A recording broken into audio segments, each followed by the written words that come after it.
The planet had a heartbeat again. Commander Seo Jinwoo felt it through the soles of his boots, a faint vibration rising from the cracked red earth, like something vast and ancient stirring beneath the crust. He knelt and pressed his palm flat against the ground. Warm, warmer than it should have been. "Readings?" he asked, without looking up. Specialist Arayun crouched beside a portable scanner the size of a briefcase, her fingers moving across its surface with practiced calm. "Geothermal output is up 40% from last survey. Atmospheric nitrogen cycling is accelerating. And, Commander," she paused, and her voice dropped, "oxygen saturation just crossed 18%. Seo Jinwoo stood slowly. 18%. 3,000 years ago, Earth had breathed at 21. They were 3 points short. 3 points, and 3 millennia of patient, grinding, furious work. "Log it," he said. Already logged. The sky above them was the color of bruised copper, but along the western ridge, where the old restoration arrays had been running longest, it had begun to turn. Not blue, not yet, but something approaching the memory of blue, a pale, uncertain gray that held a promise inside it. Seo Jinwoo looked at it for a long moment. He had been born on the generation ships. So had his mother and her mother before her. His grandmother's grandmother had been among the last humans evacuated when the Varric Dominion finished its work, when the last oceans boiled away and the last forests turned to glass and the sky went the color of blood. That woman had been 17 years old and had watched Earth die through a viewport the size of her hand. Her name had been Seo Min-ah. He carried it with him the way he carried everything else, like a debt. The Varric had not expected humanity to survive. That much was clear from the intelligence reports recovered from captured vessels over the past 8 centuries.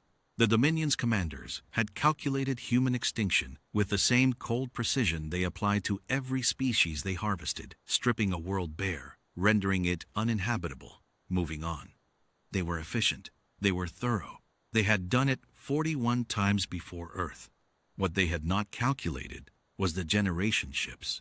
47 vessels launched in the final weeks, carrying 600,000 people and the genetic archive of every organism that had ever lived on Earth. The Varric had destroyed 31 of those ships in pursuit. 16 had scattered into the outer dark and vanished from Dominion sensors. They had not looked very hard. 600,000 humans, reduced perhaps to a fraction of that scattered, leaderless morning. The Varric had assessed them as a dying remnant. A cleanup operation for a later century. 3,000 years was a long time to miscalculate. "Commander." The voice came through the tactical channel, clipped and careful.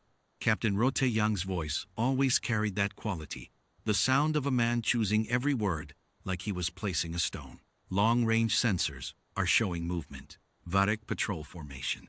4 vessels. They're following the standard inspection corridor." Seo Jinwoo turned from the western ridge. "Distance? 40 minutes at their current approach speed. They'll pass within sensor range of the restoration arrays. They'll see the oxygen spike." "Yes, sir." He looked back at the pale promise of color along the ridge. 18%, 3 points short of the world his ancestors had lost. "Good," he said. Rote Yang ran his command post from a mobile unit buried under 40 meters of reformed basalt, one of 300 such installations seeded across the planet's surface over the past century, invisible to Varric orbital scanning, powered by geothermal taps so small and cold-shielded that they registered as geological noise. He was a compact man with a still face and the kind of patience that came from commanding a vessel for 20 years on silent, running through hostile space. He had spent those years hunting, not with weapons, not yet, with data. Every Varric patrol route, every inspection interval, every sensor frequency and scanning protocol, cataloged, analyzed, predicted. The Dominion was vast and old, and very certain of itself. Certainty created patterns. Patterns created vulnerabilities. Rote Yang knew the Varric inspection corridor better than the Varik commanders who had designed it. Fleet status? Seo Jinwoo's voice came through the channel. All units holding position. We are at full readiness. He paused. Commander, I want to confirm your authorization for Phase 7. There was a silence on the line. Not hesitation. Seo Jinwoo did not hesitate. It was something more deliberate than that. Authorized, the commander said. Ro Tae-young exhaled once, slowly, and began issuing coordinates. The Varik patrol commander was named Veth Oru, and he had run the Earth system inspection route for 11 years without incident. The planet was dead. It had been dead for 3 millennia. The inspection was a formality, a bureaucratic habit left over from an era when someone in the Dominion hierarchy had worried about insurgent species attempting resource reclamation on harvested worlds. No species had ever attempted it. The resources required were absurd. The timeline was absurd.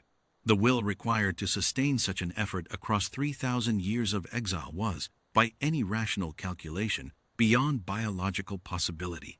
Vethoru was composing his standard inspection report, negative findings across all categories, estimated completion in 6 hours, when his sensor officer made a sound that Vethoru had never heard from a sensor officer in 11 years of routine patrols.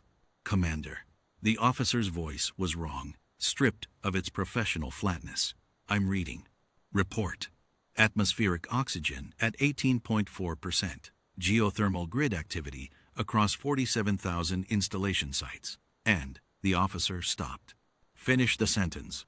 Mass driver signatures. Multiple. Thousands of discrete sources. They are, another pause, longer, the kind that preceded information that restructured the world. They are targeting us. Veth Oru pulled up the tactical display.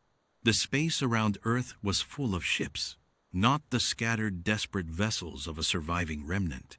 A fleet, organized, dark-running, positioned with a precision that spoke of centuries of preparation. Human ships, bearing no markings he recognized, built along lines that were entirely unfamiliar because 3,000 years of exile in the dark had produced an engineering tradition the Dominion had never seen. He opened a broadcast channel to Dominion Command. He got 3 words out before the first mass driver round struck. The battle lasted 11 minutes. Humanity had spent 300 years preparing 11 minutes of violence, and they spent every second of it with the focused, merciless economy of people who had been waiting a very long time and intended to waste nothing. The 4 Varik patrol vessels were gone before Dominion Command received Veth Oru's incomplete transmission.